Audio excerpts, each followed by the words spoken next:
One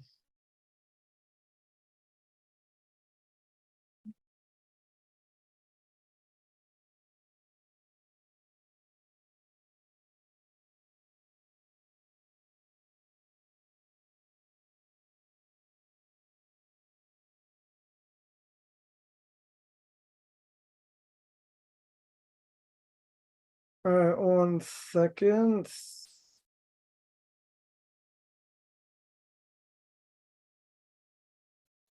Oh, okay.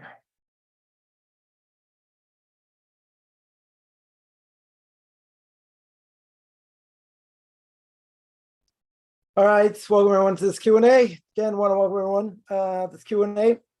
I want to mention something. I guess we'll see how far this goes. I gave a class a few weeks back, right before, probably a week ago, right before Shavuos, and it was on the Book of Ruth. So in the Book of Ruth, at the end of the Book of Ruth, it gives the genealogy to King David, right? In other words, it says that, we'll just read a little bit here.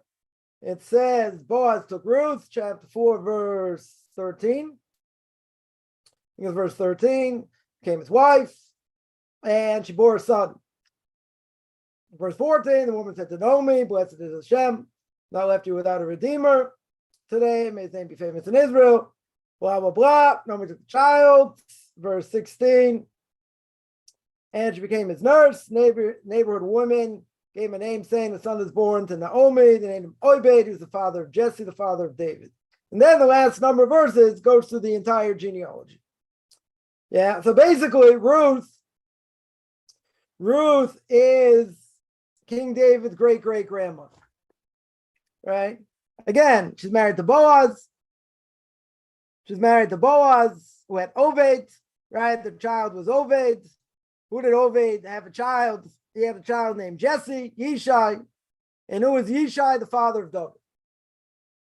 Right? So David is Ruth's great-great-grandson. So I mentioned there that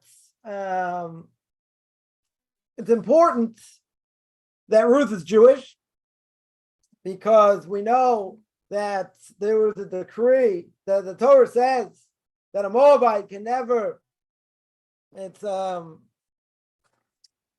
do you call it? Deuteronomy chapter 23. All right, let's just read that for a second. Deuteronomy chapter 3, verse 4, it says, an Ammonite or a Moabite shall not enter the congregation of Hashem, even the 10th generation shall not enter the congregation of Hashem to eternity. Why? Verse 5, because the fact they did not greet you with bread, water on the road when you were leaving Egypt, because he hired against you Bilam, the son of Baor, of Petor, Amnaraim, to curse you. Okay, so here it says, an Ammonite or a Moabite can never enter the congregation of the Jewish people. Never. Right? Even in the 10th generation. For eternity. So how's Ruth Jewish? Right? So you need oral law to tell you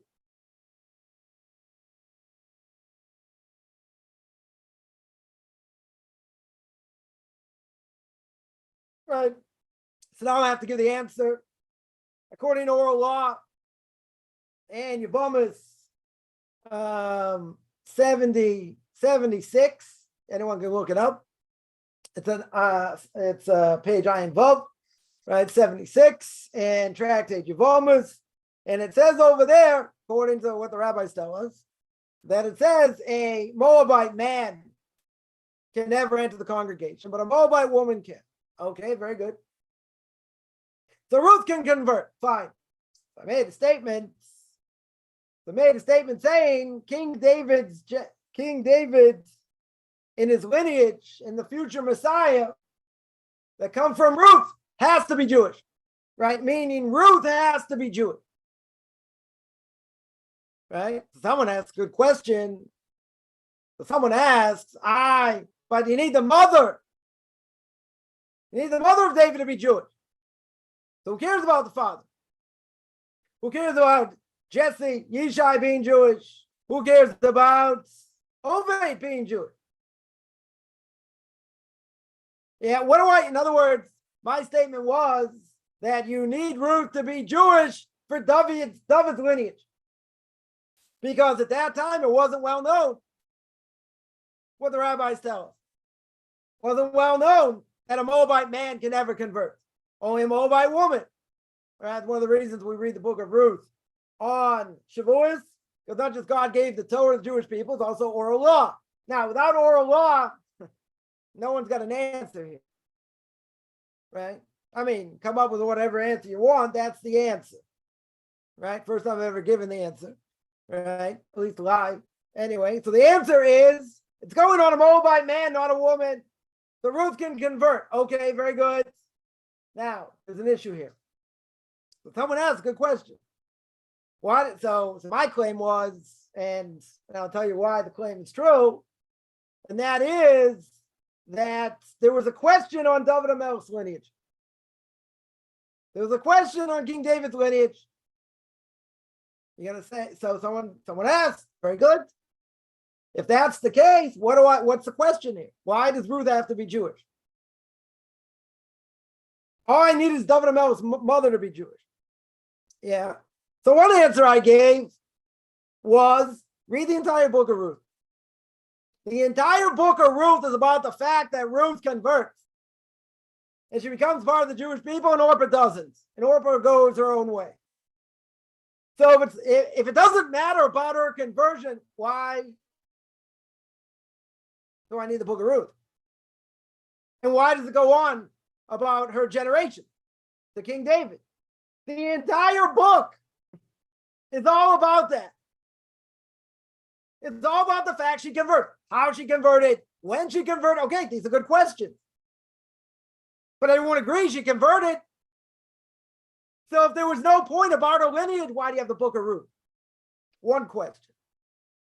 Second question is, I mentioned in this class, who wrote the book of Ruth? You know who wrote the book of Ruth? Samuel the prophet. Shmuel Navi. Right? Can't say it's one of the rabbis, the prophet. Prophecy. God spoke to him, he told the story, wrote the story. Gave it over. Can't argue with the prophet. Everyone agrees he's a true prophet. So someone's going to have to come up with an answer, which is not the point I want to get to.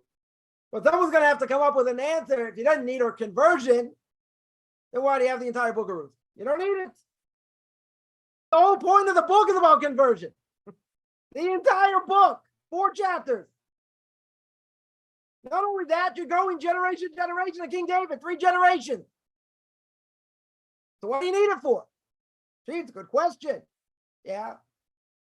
The entire book is about that. But that's not the answer. Right? I think that's a good answer. Yeah. That's not the answer the Gemara gives. There could be countless answers here.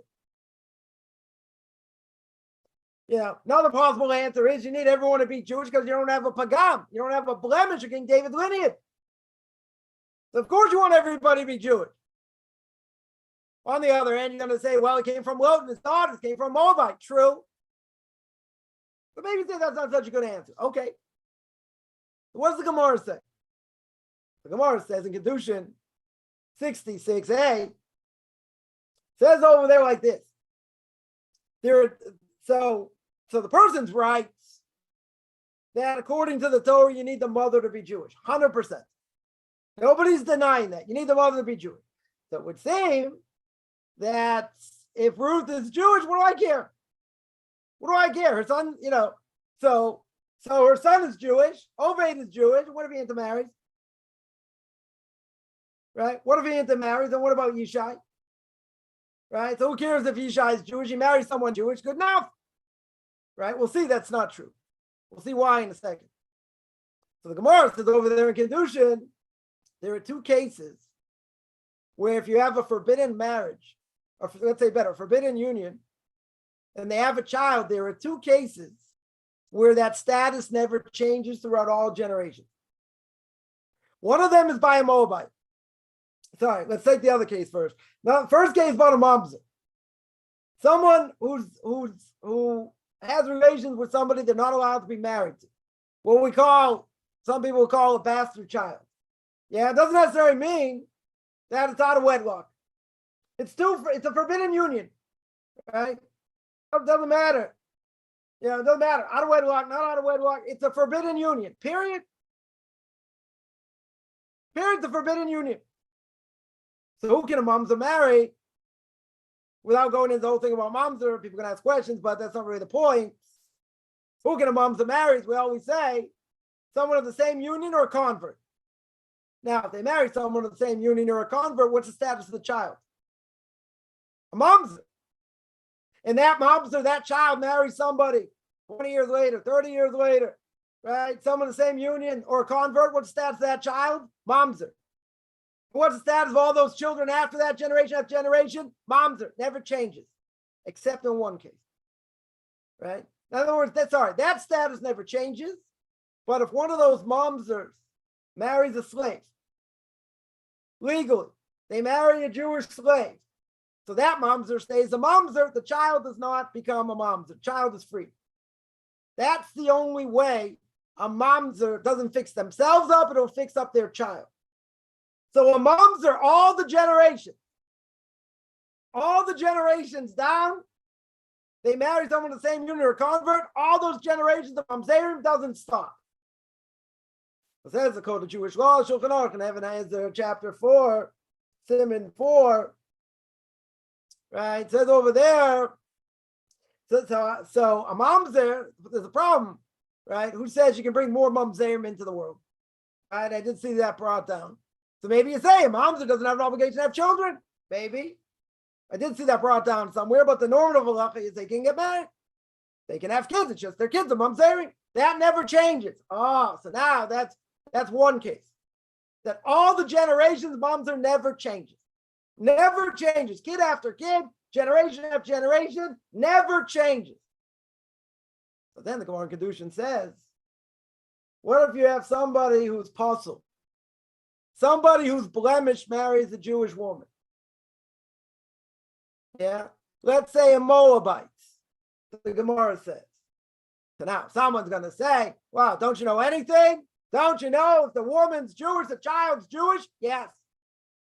I will mention a non-Jew as relations with the Jew is, we hold the Jewish child is Jewish. Yeah, that child is Jewish. But the Gemara says a number of things. Gemara and Yevomas. One opinion is it's a blemished child. Another opinion is it's a mamzer. Right? There are a number of opinions, but you're going to say, what does it matter? We hold that the child's Jewish, 100%. With a blemish on the soul, but the child's Jewish. Very good. But I got a problem here. The Gemara says. I have a Moabite. Moabite can never come in the congregation. Moabite has relations with the Jew. The child, what happens to the child? What happens to the child? So you can tell me, is the child Jewish? Child's Jewish, technically. But what's the problem? So in this case, the Gemara says you don't go after the mother. Why? She's married to someone who's not allowed to be married to. So if she had relations with someone she can't have relations with, because that person can never come into the congregation of the Jewish people. So in that case, again, limited case, in that case, you go after the father. And since the father is blemished, this Moabite is blemished, you don't say, okay, the child's Jewish and everything's good. You say you go after the apostle, the one who's blemished. So the father has to be Jewish. That's what the Gemara comes out. And that's how we hold according to the Code of Jewish Law, right? In Even HaEzer, chapter 4, right? Chapter, whatever, part 4, whatever it is. Yeah. It's brought down there clear. Now, the whole question who that child can marry. Can that child marry a Kohen? That's the whole question, right? See, it would be okay. But what's the issue? Do we just, in general, go after the mother? No. We don't go after the mother. The father here is problematic. So says the Gemara, if the father's problematic, then now I got a problem. You go after the father. In this case, why? Because he's puzzled. You know, he's got a serious blemish over here. Doesn't matter technically. Someone's going to say, but the child's Jewish. That doesn't matter. That does not matter. In this case, the Gemara says that's the reason. That's the reason the father has to be Jewish. So therefore, it's crucial. It's absolutely crucial that Ruth is Jewish. Why? If she's Jewish, her son is Jewish. If he's a Moabite, right? If she's not Jewish, then that Moabite gene goes throughout all those kids. Throughout all generations, does not change. Exactly like a mamzer. So therefore, you can't say, oh, let her mother be Jewish. No, not in the case of a Moabite, not in the case of a mamzer. That's what the Gemara says. And that's how we hold according to Jewish law. So therefore, Ruth absolutely has to be Jewish. It's not enough for the father if the father's a non-Jew. If he's a non-Jew in general, yeah, so you're right. So then the mother's Jewish, the kid is Jewish, but we have another problem. We have another problem.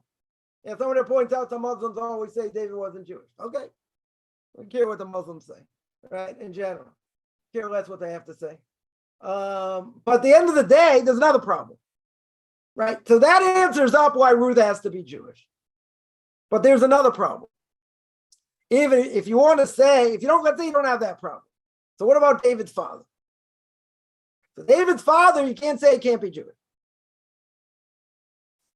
Right? You can't, sorry, you have to say he's Jewish. Why? The whole point of the Davidic line, where does David come from? And anybody who's going to come from King David, where do they come from? Tribe of Yehuda. Right? The scepter, the Torah says in the book of Genesis, the scepter never leaves the tribe of Yehuda. Interesting enough, kingship comes from Yehuda and Tamar, forbidden relationship. Yeah, okay, that's a good question. Doesn't matter. Yaakov Avinu says the scepter of what? Of kingship never leaves the tribe of Yehuda. So now, what's the problem? If King David, forget about the problem with Moabite, right? It's a different problem. If Yishai, Jesse, David's father's not Jewish, then King David has no tribe. Who does the tribe go after? The father. If a person's not Jewish, right? I get this question a lot.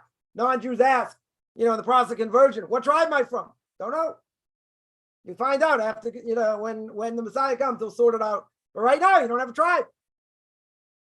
Non-Jews don't have tribes. No offense. No offense. Father has to be Jewish. That's an inheritance. Tribe's an inheritance from the father. Lineage of the child being Jewish comes from the mother. Okay. So now, if Jesse, the father of David, is not Jewish, he's got no tribe. If he's got no tribe and he's got no lineage, got a problem. You got a problem. How is King David now going to be king? Can't be a non-Jew. Non-Jew can't be a king. Torah says explicitly. That's the problem why a convert can never be a king or have a position of power.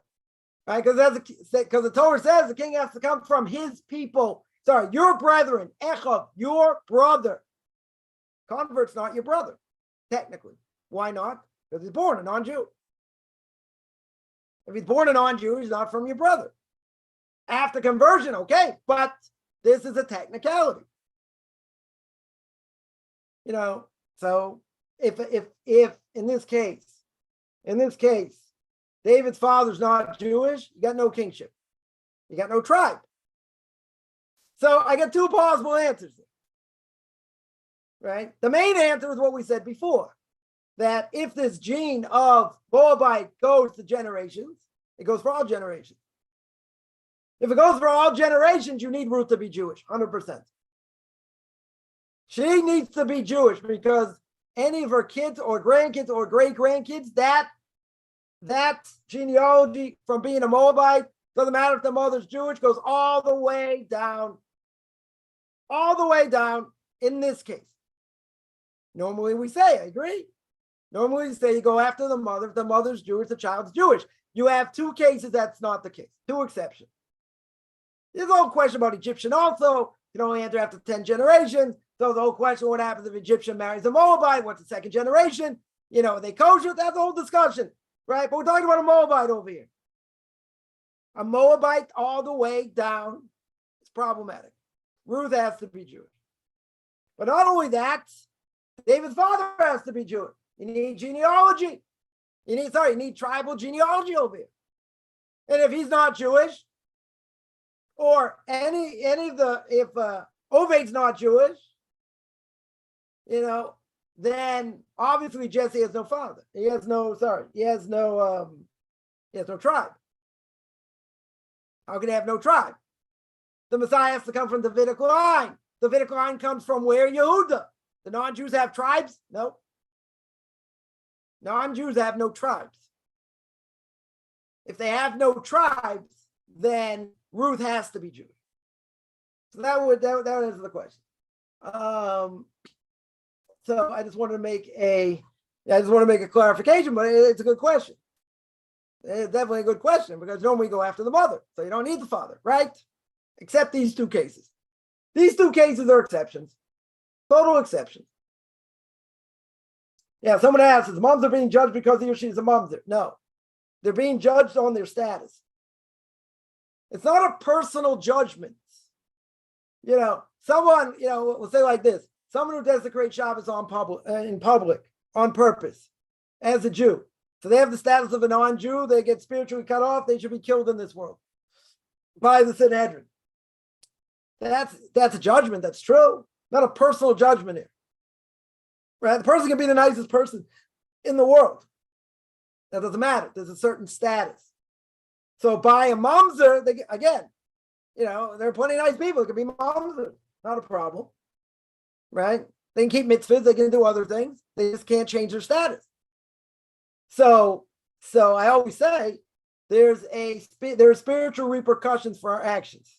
Just like if a woman, God forbid, smoked crack while she was pregnant, the kid comes out deformed. Is it the kid's fault? Nope. There's a reality. If you do that, this could happen. Spiritually speaking, persons in a relationship they're not allowed to be, they have this status, doesn't change. It doesn't change forever. Right? It's not a question of judgment, it's a question of fact. We're not judging the person. We're just saying that's the way it is.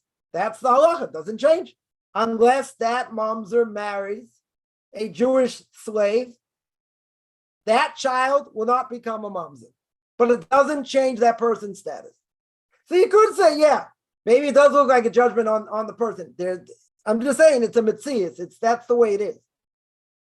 It's not a personal thing. It's not a personal vendetta per se. Right? The Torah says you do this, these are repercussions. Doesn't change them. Right? For all generations, doesn't change them. Right? So we say, the terrible people, no, we're not saying that. But someone asks how they change their status in this day. They can't. Ramosha Feinstein, a blessed memory, knocked out 98, 99% of all problems of mamzerim today. Why? Because most Jews, let's say, if they got married without any kosher witnesses, and there's a criteria for being a kosher witness, which is a whole discussion in of itself, right? But there's a criteria. If they have no kosher witness, it's not really marriage. So if it's not really marriage, so you don't have a problem here, right? That knocks out the problem, right? But there was a case. I'm sure it's not the only case. There was a case. I mentioned this case before. A woman's husband disappears. 25 years later, she gets permission to remarry from a rabbinical court for whatever reason. They felt the guy was dead, totally disappeared. 25 years later, he shows up, and this woman's married, has kids and grandkids. They're all mamzerim. Yeah. So this woman comes to her Sternbuch, asks him, what can we do here? So he says, let me see if I can, find some sort of permissibility. And I asked him, I'm like, where are you going to find permissibility? It's pretty black and white. He's like, no, I'm still looking. I'm still looking. And what happened? And he said, he told me, he told this woman after a while, he said, I can't help you. According to me, I have to uproot all these all these marriages. He said, he said it to Rebbe Eliashib of blessed memory, who was a Torah giant at that time. So Restore told me personally, he said, I wasn't going to uproot all those families. I didn't have the stomach to do it. This woman has to get divorced. All her kids have to get divorced because they're not allowed to be married to the people they're married to. They all have the status of mamzers. So I never found out if Rebbe Eliashib found a heter or not, but in that case, there's no way to fix it. Other cases where there's no kedushin, there's no legitimate quote unquote marriage because you don't have kosher witnesses to witness the wedding, the giving of the ring and all that.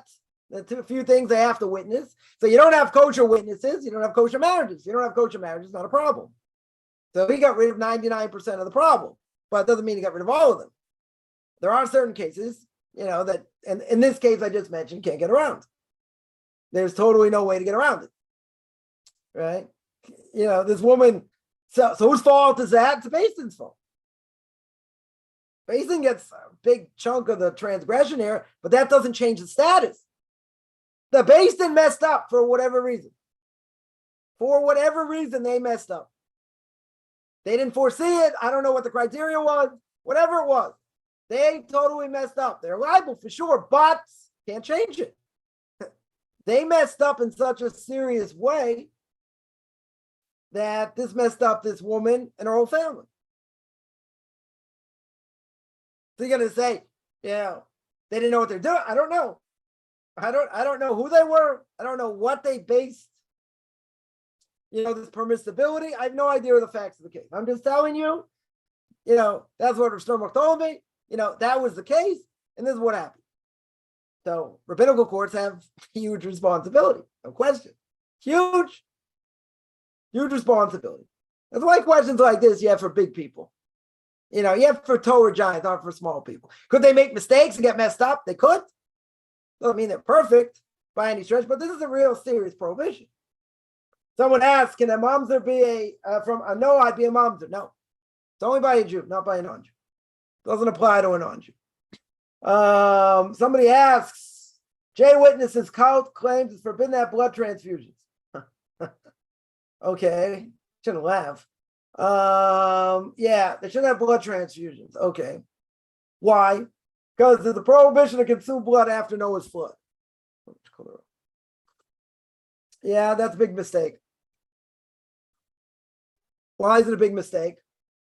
It's a big mistake because if you're eating blood, let's say a person got a cut in their finger and they suck out the blood and they swallow it. That's a Torah prohibition. If they get a blood transfusion, that's not eating blood. That's saving life. That's not eating. That's not called eating, right? Eating blood means exactly what it sounds like, vampire. Eating. Blood transfusion is not eating. But it's going in the body. You're right. It's going in the body to save a person's life, right? That's not called eating. We don't hold that's called eating, right? It literally means, when it says eating, it means eating. You have to suck it out. You have to eat it. You have to swallow it. Yeah, going in veins does not mean you're eating. You're gonna say, but it does the same thing. It's totally different. Totally different. So we don't hold that way. Someone asked two questions. Okay, is Gentile required under the Noahide laws to believe Messianic redemption? No, they are not required. That's one of the 13 principles of faith for Jews, according to the Rambam. Does not apply to non-Jews. I would think it's a good idea. And also divine providence, they don't have to believe in. They have to believe there's one God. But these other things, they don't have to believe in. I think it's a good thing, but it's not an obligation. Can a Gentile convert to Judaism after Messiah comes? No. Right? Why not? Because the Gemara says clear, in the time of King David and Solomon, no one was allowed to convert. Why not? Because they saw open miracles. When you see open miracles, you can't convert. So too, after the Messiah comes. Now, the only case would be, great rabbi once told me, because the question comes up a lot, and this great rabbi once told me that he holds that if they were accepted by a rabbinical court for the sake of conversion, then after the Messiah came, they would be allowed to convert. Yeah, but it depends where they're holding the process. That's what I would answer. This rabbi, went further and said, if they're accepted by rabbinical court, fine. If not, probably not. So I would say it depends where they're holding the conversion. They're going to be really holding somewhere, in the conversion. It can't be just, they had an idea, now they want to convert. It's going to look really dicey or cheeky, as the English might say, because you're seeing open miracles. Once you see open miracles, how can you convert? Right? Because of course I want to join. Why shouldn't I want to join? To be obvious, I want to join. Yeah, but you can't join for that reason. You can't join because the Jews are all the way at the top and everything's going great or whatever. It doesn't work that way. Right? So just like the Gemara said, you can't convert in the time of King David and Solomon for that reason, because the Jews were at the top. Yeah, and they're open miracles. So too, when they're open miracles, they won't be able to convert either, unless, as this great rabbi once said, that they're accepted by rabbinical court before the Messiah came. If that being the case, to be allowed to finish. So I'm just adding, it could be, again, does it have to be, that, or are there other stages before that? So it could be, maybe there are other stages before that. People also, say, well, I have to be accepted by the basin to be a convert, be a potential convert. Not true. Definitely not true. Why? What? That means you have to wait months for a basin to say, okay, you're good. You can start the process before you start learning. Doesn't make sense. Why would a person spin their wheels? So to speak, for nothing. I mean, people think, I have to do everything to get accepted by the rabbinical court. Okay. There is what to be said for that, but that doesn't mean you can't take classes. Definitely doesn't mean that. And if they don't get back to you for months and months, what are you going to do? Sit there and spin your wheels? I definitely say no. 100%. Yeah. Why is conversion so hard today? And we see what Ruth converted through a declaration. What did Ruth say? Well, first of all, the idea is, the Gemara says, we can ask a little bit different. The Gemara says she only teaches them a little bit. A little bit of stringencies, a little bit of the leniencies. If they still say Alpha Pecan, still I want to convert, very good. Yeah, that's what the Gemara says. That seems how we hold according to Talmud. So why is it different today? Why is it different? Because if you teach them a little bit, see, this is the problem. You teach them a little bit, then how are they going to know how to keep the laws of Shabbos? They'll desecrate Shabbos left and right because they won't know what to do. They won't know how to make blessings. They won't know how to keep holidays. They're going to transgress a million things. Yeah. So it could be back in the day, possible answer. Possible answer. I'm not saying it's the answer. But I've heard others say the same thing, and that is what happens. What happened 400 years ago, 500 years ago. A non-Jew, could be in a Jewish community and learn by osmosis. In other words, they could see things, they could learn, and, they would understand enough to do it. And we can't say that today, for sure not. Again, I'm not saying that that's the answer. I heard someone give that as an answer. It's a possible answer. Today's totally different. Today it's totally different. First of all, you got to live amongst Jews. You can't live on your own island. And if you can't move, then you're in trouble. Right? Moving is an important thing. Doesn't say anywhere in the Gemara that, true. Doesn't say anywhere in the Shulchan Aruch, code of Jewish law, right? Commentaries don't say it, right? No rabbinical court will take you seriously unless you live within walking distance of an Orthodox synagogue. We can say it's not brought down anywhere. Okay. Let me ask a question. How's the person going to convert if they live among Jews? You live in the middle of nowhere. How are you going to know what to do? How to pray? This, that. Just learn online. Do everything online. Okay. The Rambam in the Laws of Repentance says there are 24 things stop a person from repentance. That they will not be allowed to repent. Right? And one of those things is if you separate yourself from the community. Once a person separates themselves from a community and they think, I don't need a community, I'm better than a community, whatever it is, then they can't repent. There's no repentance for that. So today, there are a lot of things people have to learn. A lot of things people have to learn. Not only that, the rabbinical court signs off on it. If they don't think if they don't think you know what you're doing, they get the transgressions. They get all the transgressions. If a person goes sour, etc. They're taking huge responsibility. Now, people teaching them also taking huge responsibility. Yeah, I'll teach someone who's not fitting to be taught. People have attitude issues. Different things. It's going to make the Jewish people look bad. Yeah. There are people who a person shouldn't teach. But at the end of the day, it's a huge responsibility both ways. Both ways. Someone's going to say, so you write a letter for people, but you don't sign, you don't sign on the bastin. Okay. Doesn't matter. My letter's worth something. Definitely worth something. Right? So that's not an issue. No rabbinical courts have ever had a problem with it. So, essentially that's a non-issue. It's also a big responsibility. Someone who teaches has a huge responsibility. Huge responsibility. What are these people doing with the information? Are they really going to be really serious? How do you know 100% they're going to be serious? These are big questions. But, rabbinical court has, why do you think it takes so long? They want to make sure. They want to vet the person. They want to see. They know what they know. They know what they need to know. Basic things. They know how to pray from a prayer book. Can they read Hebrew? Right? Doesn't mean they have to speak Hebrew. Yeah? Can they follow a service? That's hard enough for most people. Yeah. Can they make blessings? Do they know how to keep kosher? These are important things.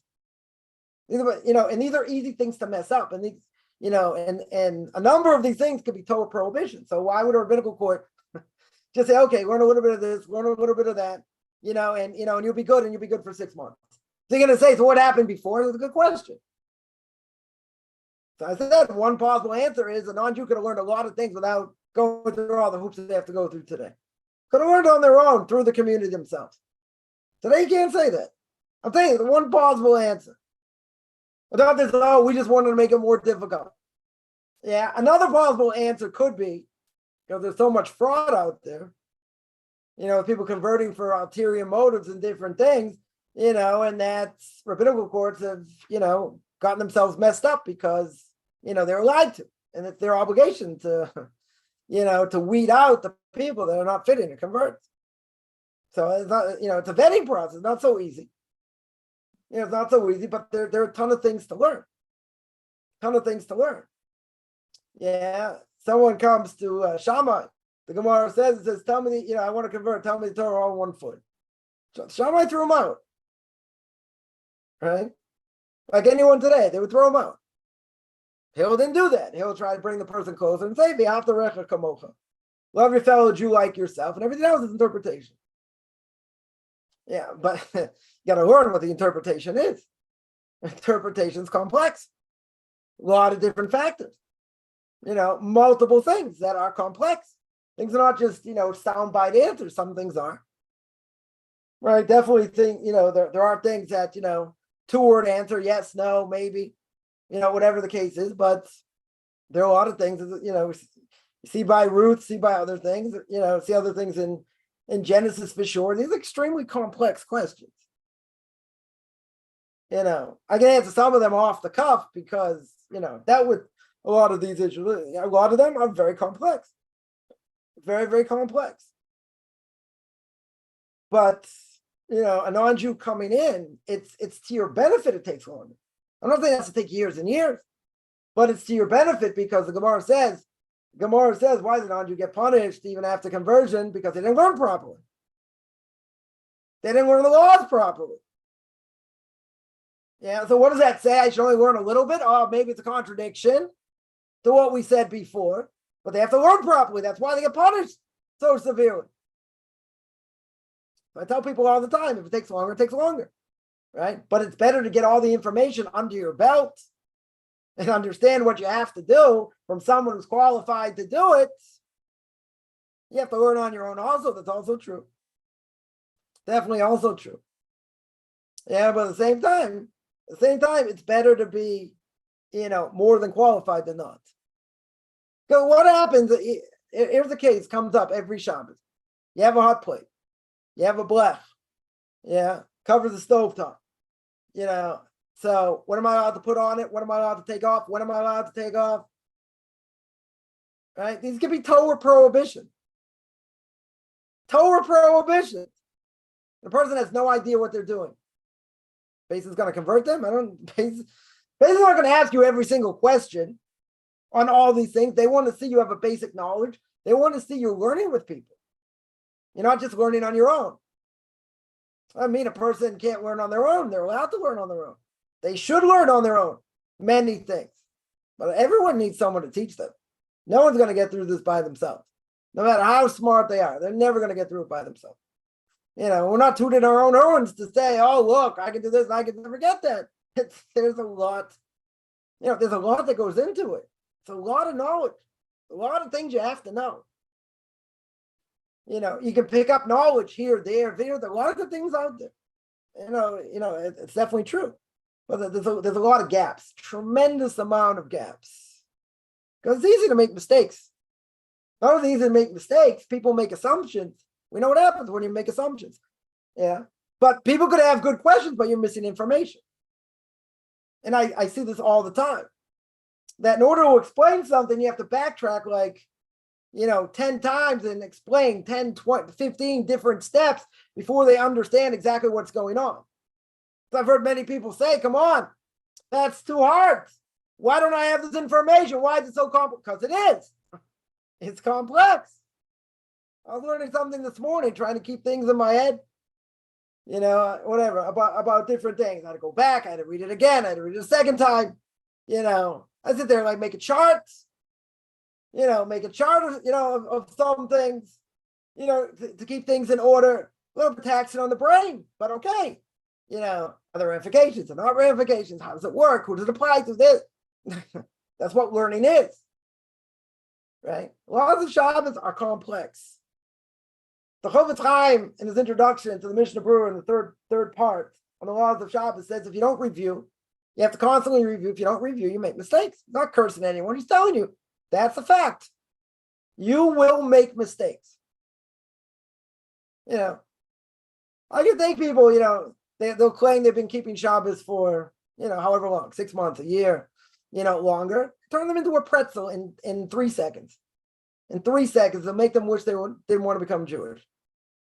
Now, why am I bragging? Why am I saying that? Because you have to know. You have to know the laws. You have to know what's behind the laws. You have to know, does it apply here? Doesn't apply there. There's a ton. There's a ton to know. So if it takes longer, it takes longer. Right? Why? But I would say, why should anyone convert them if you don't know the laws of Shabbos properly? Now, technically, if you didn't know the laws of Shabbos and you converted, it's still a good conversion, but that ain't good. You better learn by somebody very quick, at least the basic laws so you don't transgress. But why does the Gemara say? The Gemara asks the question, after conversion, why did non-Jews have it so hard? Much harder than before. Gemara asks the question, not my question. So what does the Gemara say? What does the Gemara say over there in Yevamos? It says because they didn't learn the laws properly. Not my answer. That's what the Gemara says. They didn't learn the laws properly. You can say everybody. If you're messing up when you shouldn't be messing up, it's a severe thing. Because you should have learned it before. You can say, oh, so why the base didn't convert you? That's their issue. They thought you were ready. You messed up a lot of times afterwards. You want to get it down. You want to get it down. Someone asked, Ruth was redeemed by Boaz as a widow, right? Very good, right? How was she the widow? If she wasn't Jewish, very good, right? The whole book of Ruth is about conversion. If she's not Jewish, how does she inherit? How does she inherit Machlon's land? Right, which really belonged to Elimelech, right? It's Elimelech's field. Who did it go to? His son. Well, his son married Ruth. Yeah. Orpah's out of the picture. So Boaz is the redeemer because his brother didn't want to redeem. Why should I marry a Moabite convert? Have that, as a blemish against me, right? Why should I do that? So he said, fine. Boaz said, I'll do it. Boaz said he'd do it, but if she's not Jewish, she doesn't inherit the land. She has to be Jewish. Otherwise, that whole part of the story makes no sense either. Then he makes a kidney, he makes an acquisition, Boaz does from his brother, right? And she inherits, so it's really her land. Really her land, right? So there are two redeemers. One of them is Boaz.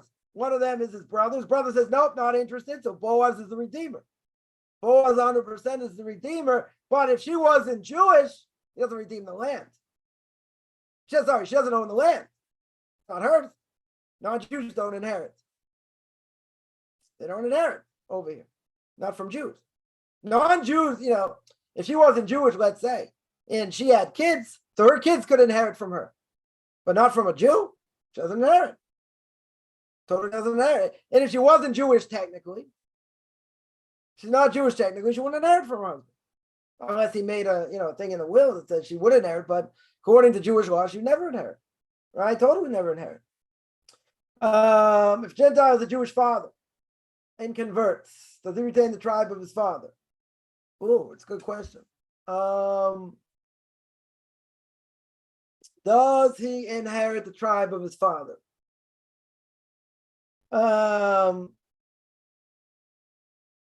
Really, I would say no. I have to look into this, but I would say off the cuff, no. Why? Because his father is not, even though genetically they're related, spiritually speaking, they have no connection. They have zero connection. Yeah, a convert, let's say, the parents convert, the kids convert. Technically speaking, the kids and the parents have no relations, no relationship, no spiritual relationship, because they're not related. They're both considered like a newborn baby. They're blood related. True? Very true. In that case, right, we'll make it a little more interesting. In that case, so you have a convert, his father, whose parents were converts also. Yeah. When the parents die, either parent, doesn't matter. Either the parent dies, they have to sit shiva. They have to mourn for them. No. Technically, really, they don't. We hold today, they do.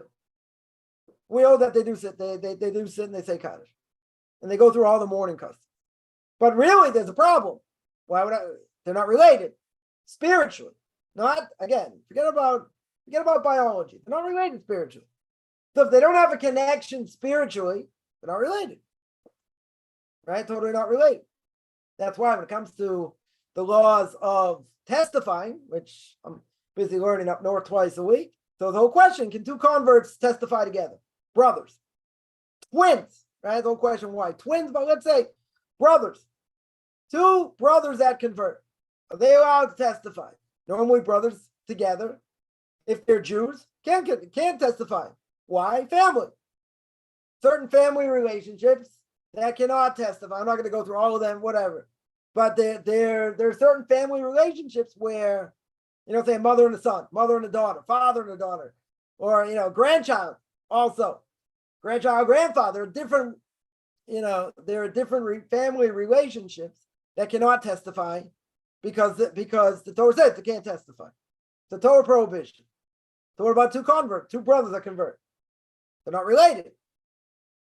Technically. They're brothers, doesn't matter. Once they convert, they're considered not related, they'd be allowed to testify. Not a problem. Not a problem at all. Yeah, they're not related. So it's the same thing over here. A Gentile, if a Gentile converts, before he converts, is he related to his father? His father's Jewish? Not related. No connection. Zero connection. Yeah, so if he converts, he doesn't take on that tribe. Right? He shouldn't take on that tribe. It needs further clarification, but I think that's the case. I would say that's the case. But whatever, I'll look into it. I'll look into it further. Is there any nation which no one is allowed to convert in our days? No. Why not?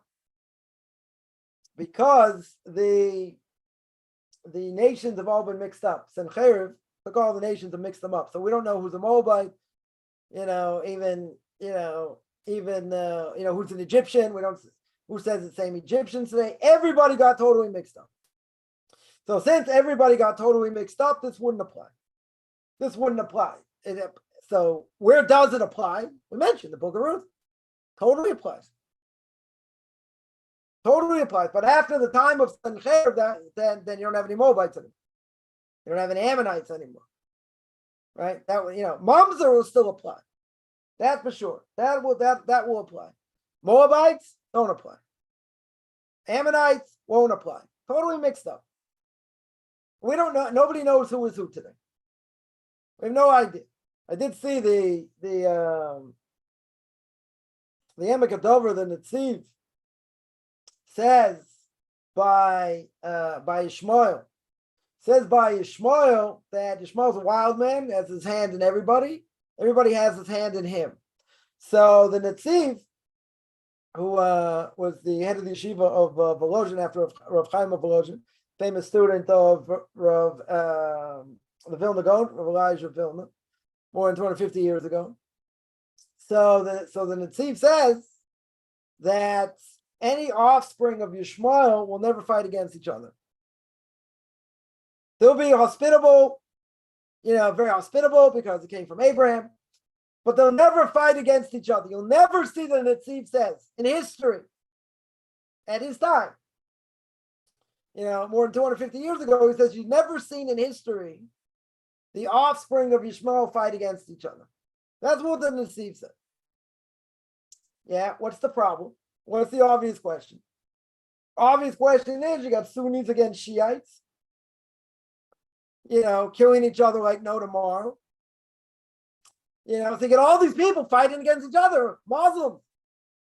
Not just that they're fighting against everyone else. It's also true. But the Netziv says that'll never happen. That should never happen. So what happened? So how can they fight against each other? So I have one explanation. One possible explanation, could be 100 explanations, right? One possible explanation is this: what happened with Sennacherib. We don't know who comes directly from Yishmael or not. Now, someone's going to tell me they claim to come directly from Yishmael. Okay, that's their claim. But when Sennacherib came, now, however they prove it, again, doesn't really matter, right? Because we hold their book is a bunch of bunk anyway, right? We don't hold by it, but it doesn't matter. But what's the point? So the point is that came along Sennacherib and he messed up all the nations. Because he messed up all the nations, he can't tell who's who today. Because otherwise, in the Netziv over here, how are we going to learn the Netziv? We learn the Torah giants of generation. You're going to say he made a simple mistake? No, I don't think so. Definitely don't think so. We're a genius. It's an absolute genius. We're the Torah giants of the generation. Yeah. So what changed? This is what changed. Sennacherib came along and he messed them up. Yeah. But he's saying that should never happen. Muslims should never fight against Muslims. They should never fight against each other. Fight against everyone else. I get it. But never against themselves. So again, my explanation would be, you can take it for what it's worth. I would say because Sennacherib messed up everybody, we don't know what nations, who's from Yishmael and who's not. No matter what they claim, no matter what their sources are. At the end of the day, what happens? We don't know who anybody is. So if we don't know who anybody is, they can fight against each other. Right? That's what I would say. Simple explanation. Is that proven in, do I prove for it? No, but that's what I would say. Someone asked, you're not allowed to touch a peel, eggshell. How do you peel, for example, tangerines? Very good. Very good question. Yeah, the peel, let's say, we'll take an egg. Egg is a good example. Or a tangerine. Tangerine with an orange. Yeah. So you hard boil an egg. Right? Maybe you soft boil it. I don't know. You hard boil an egg. Or to say in Boston, you hard boil it. So you hard boil the egg. What do? You go, hey, I want to eat the egg. Very good. How do I get to the egg? I take off the shell. The shell is muktzah. No animal's going to eat it. No human's going to eat it. So how can I eat it? Because that's the way you eat it. You peel it. That's the only way to eat it. So what do? You put the eggshells down on, let's say, a napkin or on your plate, then you can throw it away. Or put it in a cup, whatever it is, then you can throw it away. The same thing, let's say, buy an orange. An orange peel, nobody eats. Right? I don't think anybody really eats orange peels. Yeah, I don't know. Take orange peels and make it into, candies or whatever, but no one eats orange peel normally by itself. Yeah, it's not edible in general. So but you want to eat the orange. Very good. How do you get to the orange? How do you get to the orange? You can't peel it. That's the only way to eat it. So that's permissible, right? Or you could say, without even coming on to that, let's say I cut it up in fours. That's how I used to eat oranges, right? Now I peel them, but let's say you cut it up in fours. So what do? I can eat the inside and leave the peel. You can do it that way also, but you don't even have to do that.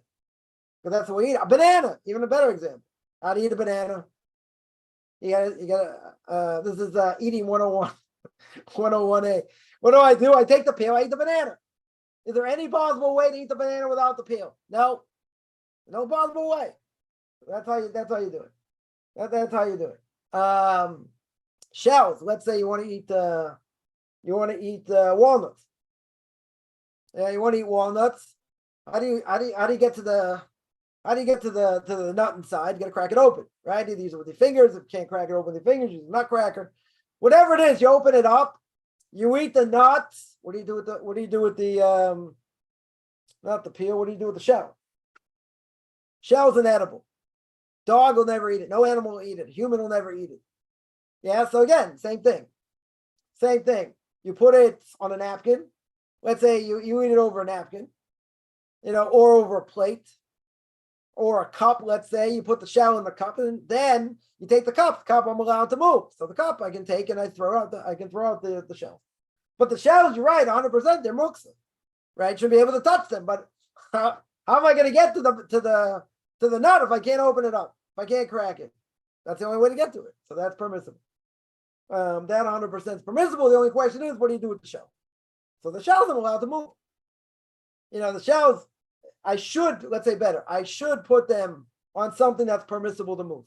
A napkin, paper plate, regular plate, a cup, whatever you put it in, that's permissible to move. A dish, a bowl, I don't know, doesn't matter. Whatever it is that you're allowed to move, put the shell in that, and then you take out whatever you want, and then you're allowed to move the shells and throw them away, right? With something that's permissible. That's how you eat it. That is exactly how you eat it.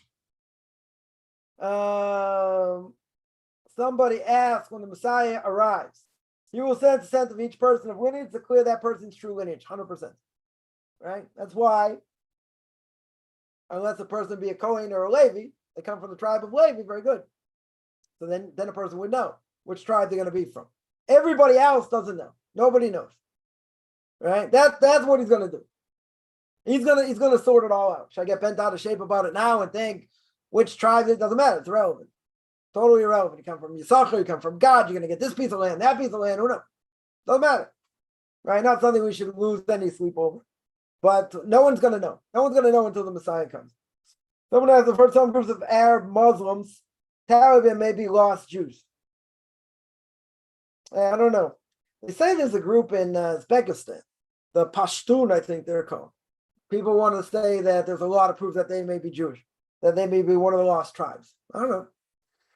Yeah, it could be. I haven't looked into it enough. I mean, there are people that, swear by it and say, they could be definitely one of the lost tribes. I mean, there's a Mishnah that says at the end of Sanhedrin, that says that there's a whole question of the lost tribes are going to come back or not. It's a difference of opinion. Right? Not clear they're coming back. I would think they will. I would definitely think they could come back. Some say they're living in a totally different plane somewhere, I don't know, somewhere in a certain place of the world, but we don't know. We don't know. My guess is if someone would ask, do you think they're going to come back? Yeah, I think the tribes are going to come back. But again, it's not so simple because, there are definite opinions against it that says they won't come back. They got lost. Right? They're not coming back.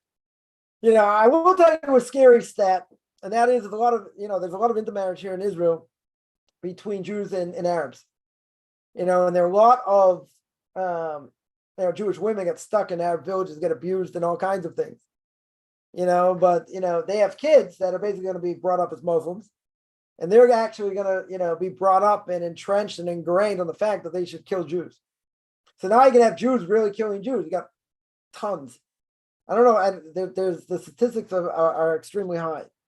Extremely high. Thousands.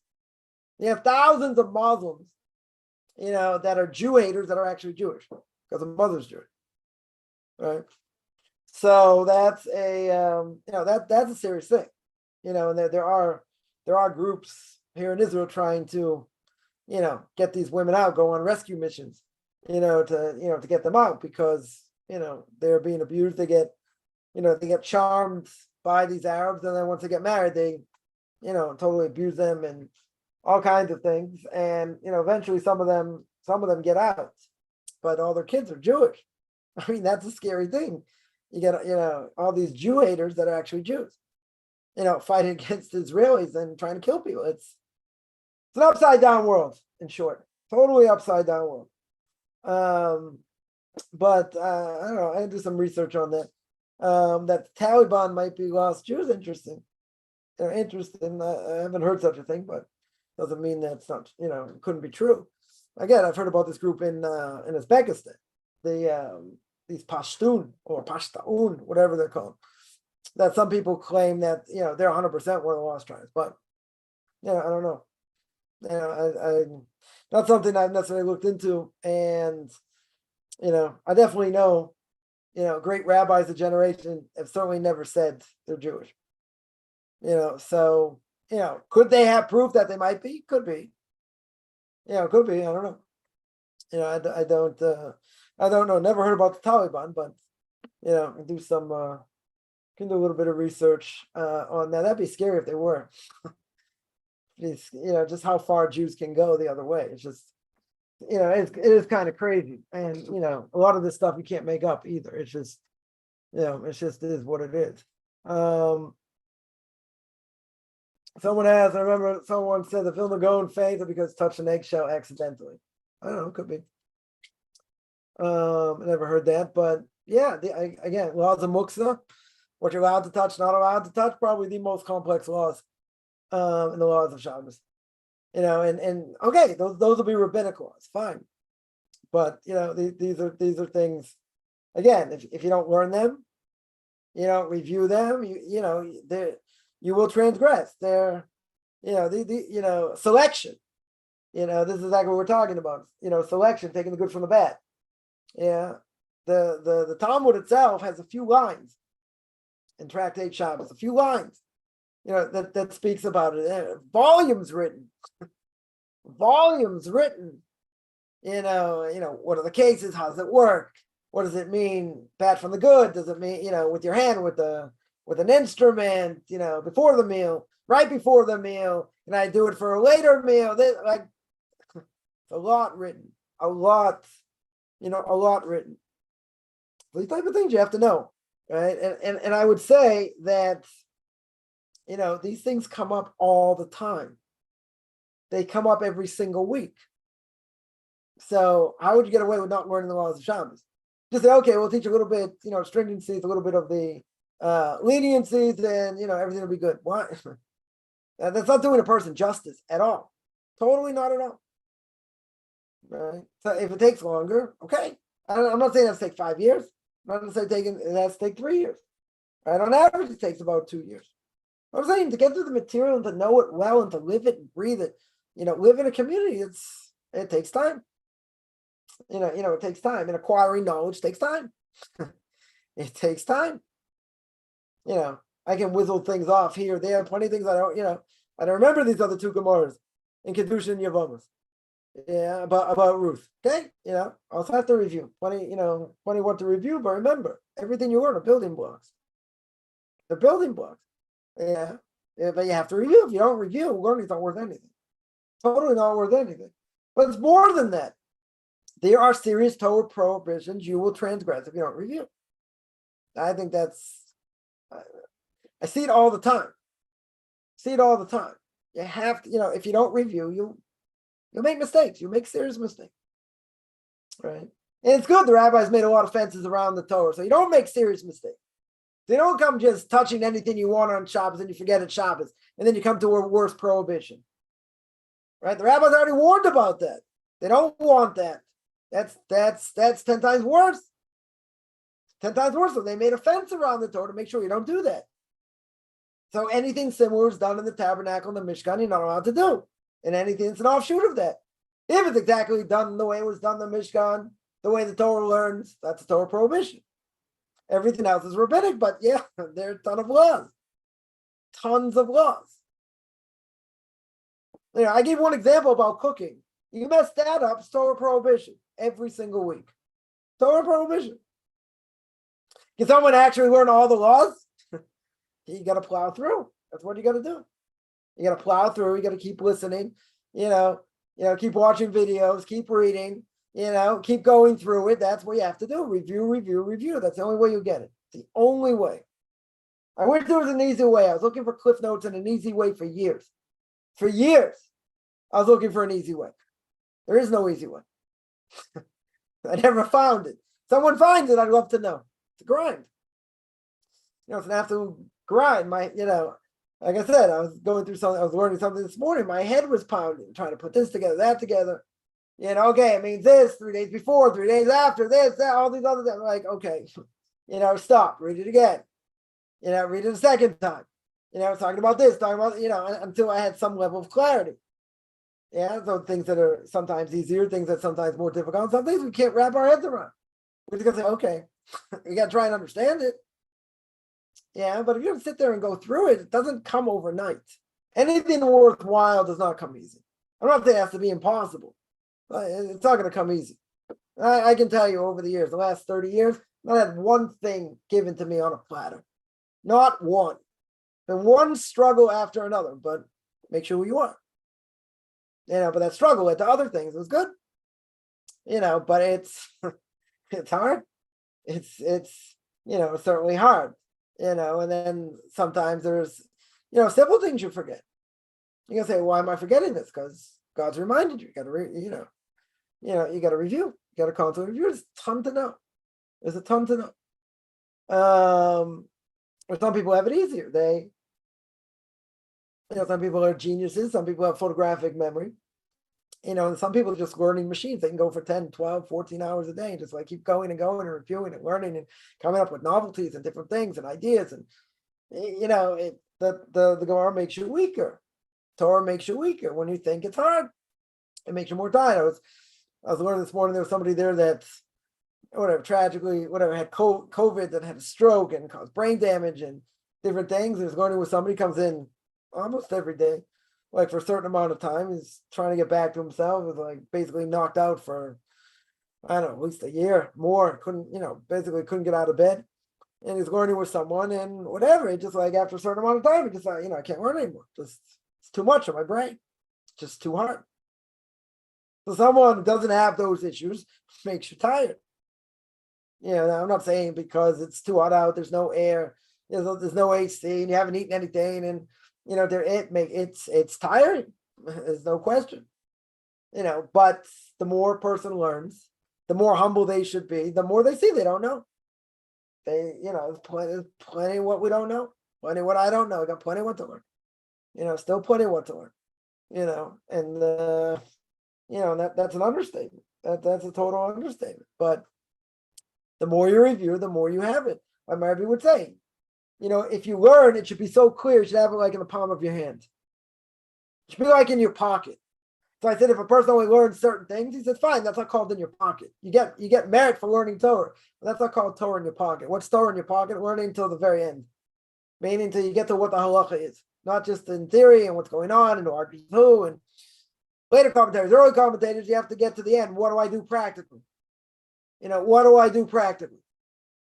But it's a grind. There's no question. But again, the more you learn, the more you see you don't know, right? And that's real humility, right? That is real humility because, what we do learn, we're just scratching the surface, totally scratching the surface. But okay, that's what we're doing. We're on a very low level, but we have to learn to the best of our ability. You just have to keep going. Sometimes you can hit a brick wall. I learned something, a number of years ago, and back and forth. I had a question. I didn't see any commentaries asking. I had a question, kept coming back and forth, this and that, and I didn't see an answer. I said, it's probably not a question. So no one else asked it, so I kept it in the back of my mind. I said, you know what? Let me go back and look at the verses again. Maybe I missed something. It could be. Maybe I missed something in the verses. I go back and I was like, An absolute eye opener. I look at the verses, I'm like, you idiot. What do you think you got this great question? You missed an explicit verse in the Torah. You get merit for learning. That's called learning Torah. But like, you forgot the verse. That's what the verse says, dimwit. I said to myself, like, oh, great. Yeah, it made me feel 2 feet high. Not even. Not even, but that's a part of learning. That's a part of learning. Like, I heard Rebbe, blessed memory, say people want to learn, Kabbalah and other things. Like, I got simple Mishnah people don't know. I got simple verses in the Torah people don't know. They don't know what the explanation is, right? You don't review, you don't go through it. Yeah, that's what's going to happen, 100%.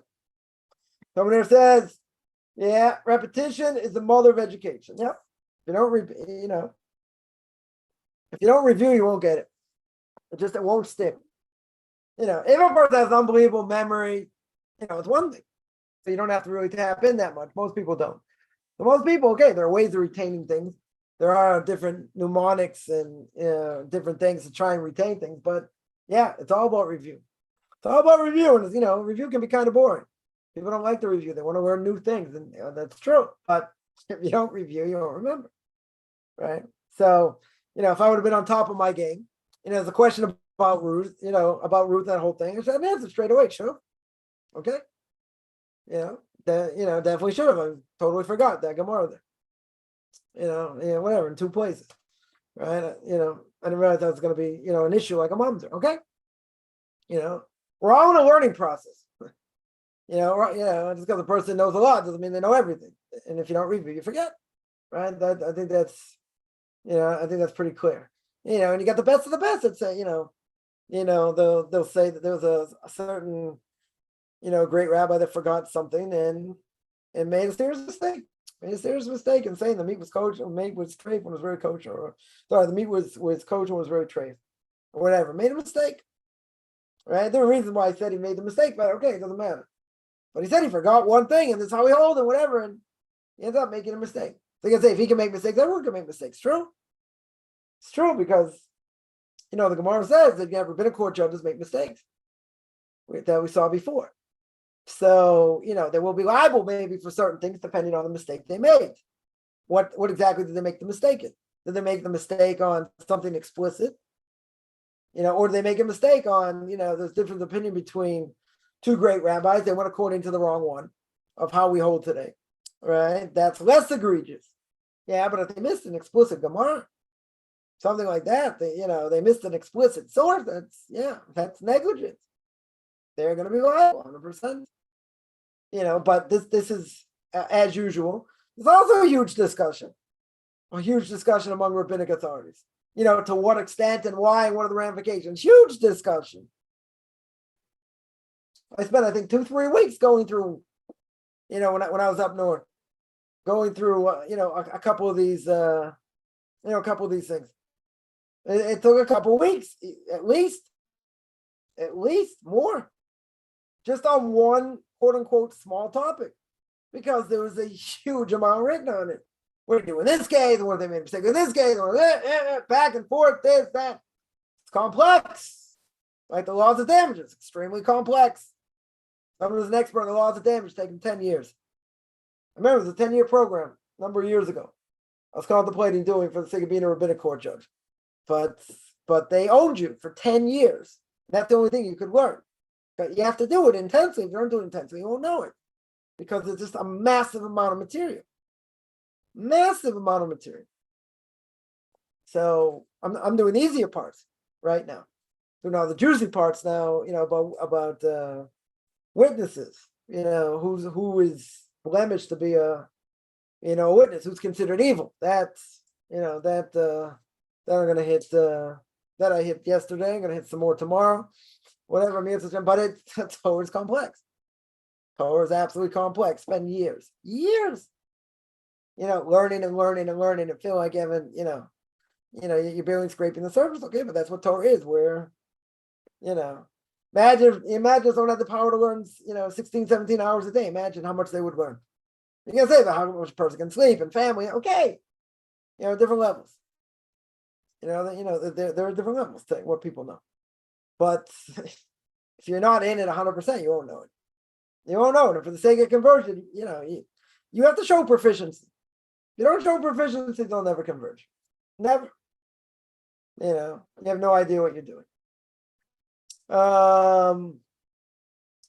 Someone asked, light bulb is like fire. Some say yes, some say no. It depends what the prohibition is, but okay. Putting a light on Shabbos is considered a Torah prohibition. It depends. It depends what the prohibition is. Some say that, it could be a prohibition of what's electricity. It could be a prohibition of kindling a fire. Others say it's like building. We consider like building. Everyone agrees it's a prohibition. That is no question. The only question is which prohibition, which category does it come under? But everyone agrees it's forbidden. That's for sure. Touching a phone screen isn't connected to fire. Would that be rabbinic? Yeah. What about typing on a computer or a phone? Now, technically, writing you're not allowed to do. I mean, not technically, you're not allowed to write. Here, even if you're writing, it disappears. You can erase it. It's not permanent, right? What if let's say in winter, your window fogs up. So now you write your name on the window. Yeah, you allowed to do that? That's not permanent. That's not something that's lasting. Could I write my name in the sand? Let's say I went, I don't know. There was a park that had sand there. Yeah, and kids playing in the sand. And I decided I wanted to write my name in the sand. Can I do that? Can do it. Why not? But it's writing. Yeah, but it's never going to last. It's not permanent. It's going to be something that's permanent, seemingly permanent, right? You say, but what about a pen? What about a pencil? It's not permanent. You could erase it. It also is forbidden, right? So, in that case, if you touch a phone screen, that would be rabbinic. Anything electronic, maybe except an oven, most likely would be rabbinic. A microwave is the whole question. Is that, it's cooking the same way as an oven. Does it do the same thing as fire? So some people would say, yeah, it's a similar thing, but it doesn't work the same way as an oven does. Right? Totally doesn't work the same way as an oven does. So it's not really considered fire. It's forbidden, right? But the whole question, there is a whole question what the prohibition is, right? Is it considered kindling a fire or something else? In any case, we hold the tosser. Any touch-tone thing, that's going to be forbidden. 100% is going to be forbidden. The rabbis regularly learn new things from their students, 100%. They learn more from their students than anyone else. That's what keeps them sharp. Yeah, but I will say there's one thing that is crucial, right? That's crucial for anybody, right? And that is if they want to be a rabbi, you have to have what we call shimush talmidei chachamim. What is shimush talmidei chachamim? You have to have a connection with great rabbis, of the generation, and being like an apprentice to them. In other words, you ask them questions, I wouldn't say necessarily follow them around, but you go in, whatever, you go in and clarify things, right? You get answers from from big rabbis. That's more important than I think anything else. And I think more people make mistakes, and a lot of times serious mistakes, because they think they know everything. Moshe Feinstein, a blessed memory, when he gave rabbinic ordination, right? He would write up a thing for them and put his phone number on the back. Why would he put his phone number on the back? To know they have questions, they should come to him. But in the Torah world today, there's nothing to talk about. There's absolutely nothing to talk about. Who you learn from, who you go to ask your questions from, that's more important than anything else. You have to have the requisite knowledge. That's also true. You have to have fear of heaven. It's also true. My Rebbe would say, if you become a rabbinic court judge, you passed your exam, that doesn't mean anything. Why doesn't it mean anything? Because he says you have to have shimush talmidei chachamim, right? You have to be around rabbinic scholars to see how it's done, right? Ask them questions, get more practical knowledge, because book knowledge is not enough, right? And that's crucial. That's absolutely crucial, and I've seen people that have a resume, unbelievable resume, but they, what's missing a lot of times on the resume is people, who's their dasto, who's their rabbinic authority they go to, right? I don't care who they are. someone who's been working with Bali Tshuva, attorneys to Judaism, and and converts more than 40 years, probably more than that now. Yeah, it's got an unbelievable resume. What's lacking on the resume that jots out to a person, or juts out to a person? I think that's the word. Juts out to a person is the fact that they don't have who their rabbinic authority is. That's a huge thing lacking. Huge thing. So yeah, we learn a lot from students. I learn all the time. All the time. Yeah, people ask good questions. All these questions.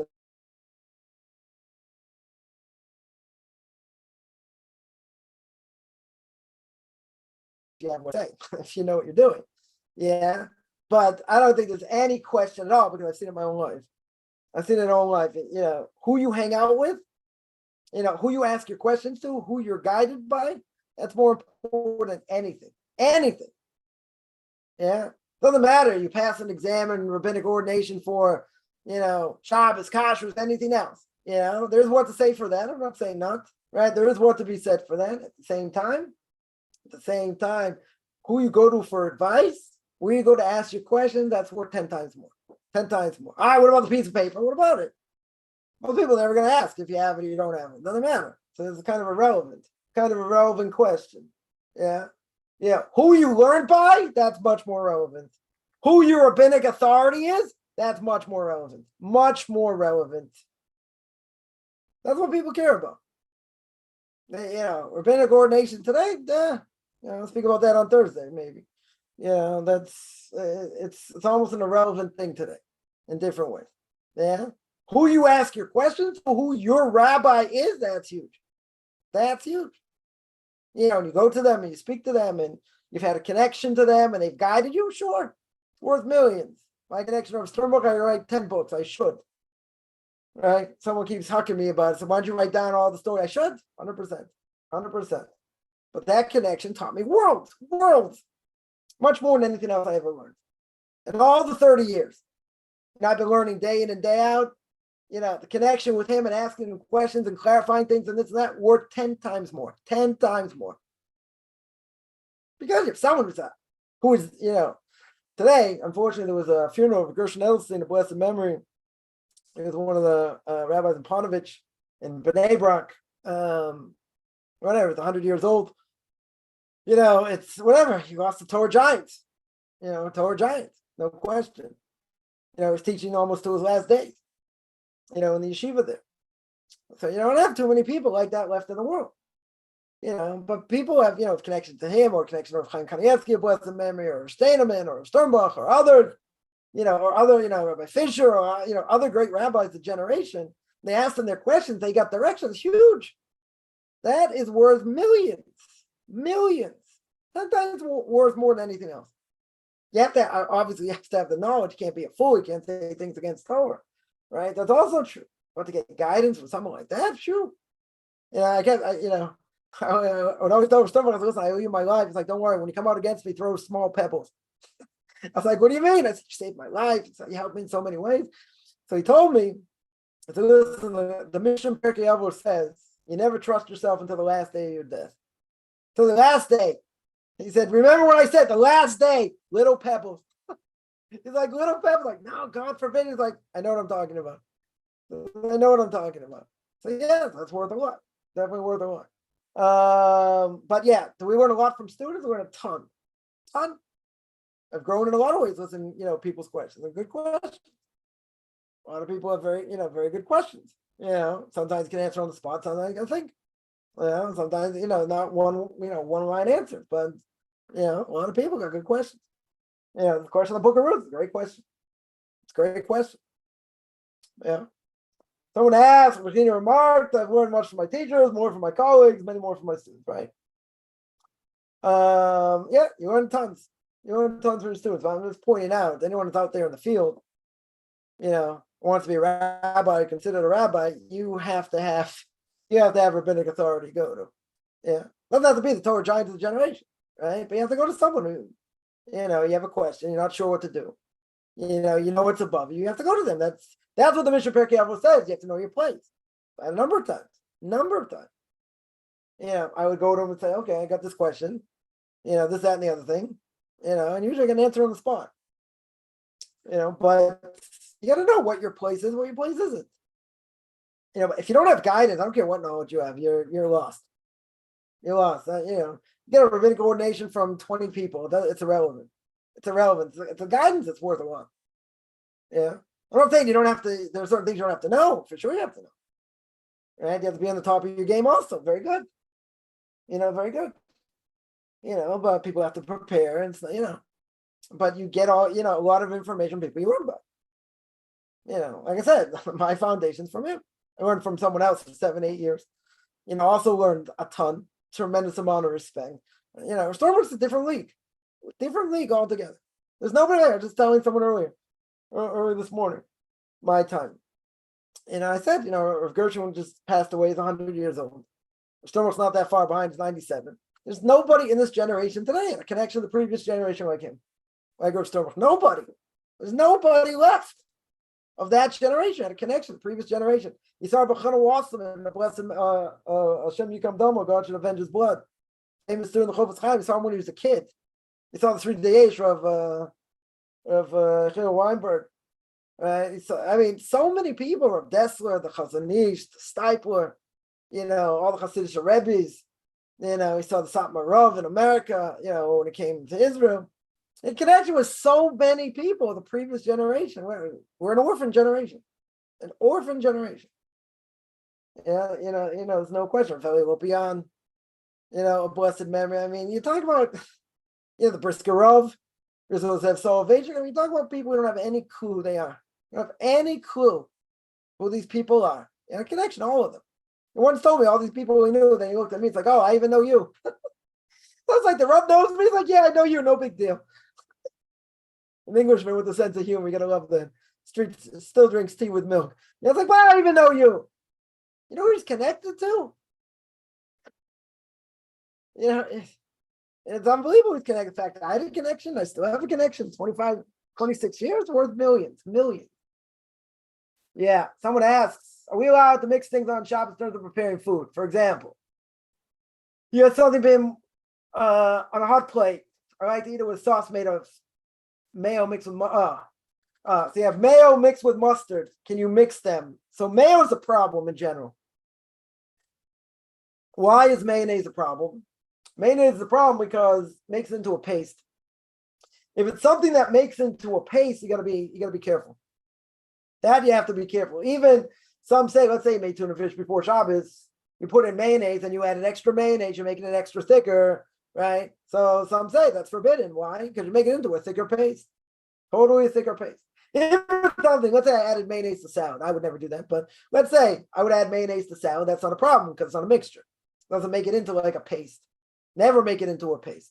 But if I add it to something to make it into a thicker paste, that would be forbidden, right? So there is such a thing on the market. It's called crayonnaise. They put mayonnaise and grain, which is horseradish. They put it together. So some people on gefilte fish, they like to put both of them together and mix it. So what's the problem? You make it into a paste. So a company came up with a great idea. Someone came up with this great idea. I'll mix them together and put it in a bottle. Put it in a plastic bottle. Yeah. So it's already made ahead of time. So if it's already made ahead of time, am I making it into a paste? Nope. Did I transgress anything? Nope. If I would take my, what do you call it? My grain, my horseradish, and I would mix it with mayonnaise, right? On Shabbat, that's a problem. Because now you make it thicker. That's a problem. Yeah, mustard, I would say it's the same thing. If you're gonna tell me you put a little bit of mayonnaise and you don't really make it very thick, that should be okay. Right? The criteria is if you mix it together, what does it come out like? If it comes out looking like somewhat like a paste, then yeah, that would be forbidden. If it comes out, it's very thin, then yeah, that would not be a problem. Yeah. Any other questions? If you wake up sweaty, you can have a shower on Shabbos. No. Not allowed to wash the entire body. You could wash parts of your body. That you could do. You can wash your arms, your legs, your face, but you can't wash your entire body. Right? Entire body you can't wash.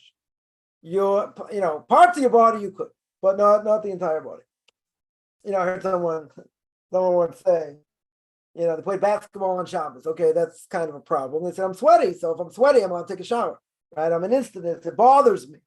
So I'd be allowed to walk, I'd be allowed to, wash most of my body, take a shower. But who said you're allowed to exercise on Shabbos?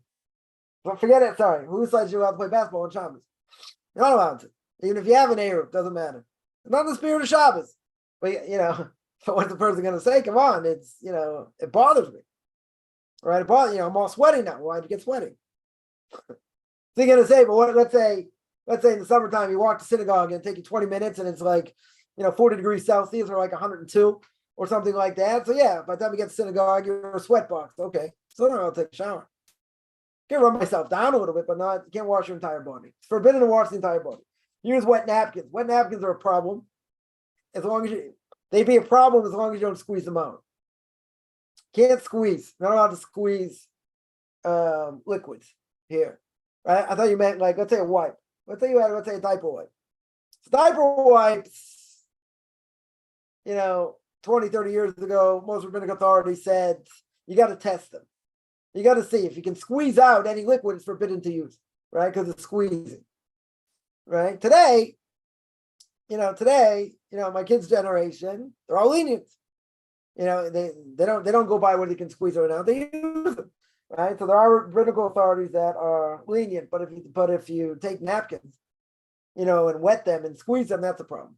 If you took a towel, let's say you took a towel and wetted some of it, not the whole thing. You got to be careful not to squeeze it. So now the question is, what if you spill something? Spill water on the table. Yeah. Can I put a napkin down? So if it's a small spill, yeah. If it's a big spill, you put a whole bunch of napkins, but you can't squeeze it. You're not allowed to squeeze it. You're allowed to throw napkins away, but you got to be careful not to squeeze the water out. So in this case also, if you use napkins, I'll say better, use a towel. Use the towel, but don't get it soaking wet, because if you get soaking wet, then you squeeze it. That would be the problem. Yeah, good questions here. Any other questions?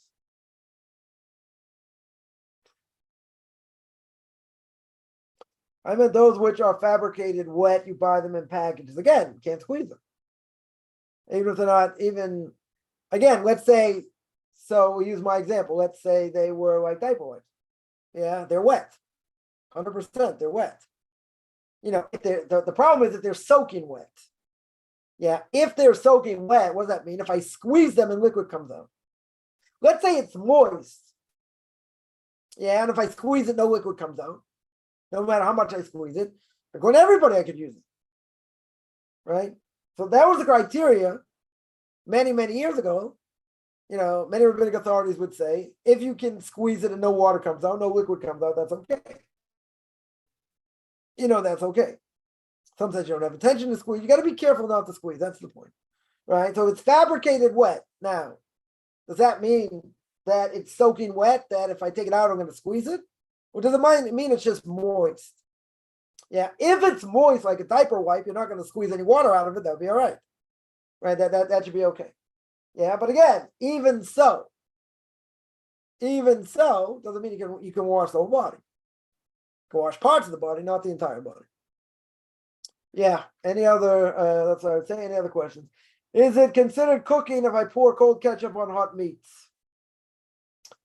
Cold ketchup on hot meats? No, because I think ketchup is already cooked. If ketchup is not already cooked, if it's not already cooked, then yeah. If the meat is piping hot, where it's if it's piping hot, then yeah, they could cook it. But you have to see what it is. You have to see if it's something that's already cooked, then we say there's no cooking after cooking, then it wouldn't be a problem. If it's cooked, if it's not cooked, then yeah, it'd be a similar thing. Let's say mention a case where you're pouring water, into a cholent pot, right? Your crock pot on Shabbos. Yeah, so because you don't want it to burn. Now, let's say I take a bowl and I pour water from my urn that's already plugged in. Yeah. So if I put hot water in there, if there's any, let's say there's a little bit of water in the bottom of the bowl. Yeah, that could be a total prohibition of cooking it. But you have to make sure it's totally dry. 100% it's totally dry. Otherwise it's cooking. If I didn't have intention to cook, doesn't matter. You heated up the water. You absolutely heated up the water. So if you heat up the water, it's forbidden. right? So in this case, if the cold ketchup is not cooked, then that would be cooking. That would be cooking. You gotta tell me it's not the normal way you cook. It's not on the stove. It's not this. It doesn't matter. The fact, like you take a davar gush. What's a davar gush? A potato. Yeah, a potato. Let's say I had a baked potato, piping hot baked potato on Shabbos. Yeah, and I put margarine. Right, I'm eating meat, so I put margarine in it, and it melts it. Yeah, that's a problem. That 100% is the problem. Why? Because you're cooking the margarine. Yeah, you put a potato on a plate. There's water on the plate.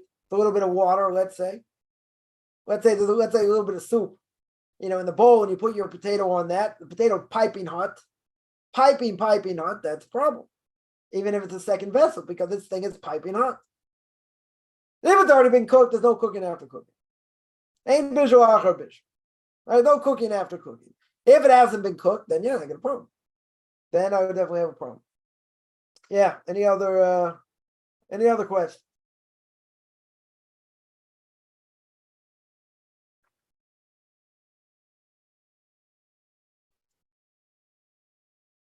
All right, I'm going to stop here. This is every Tuesday and Thursday, 10 o'clock Eastern Time, 5 o'clock Israel Time.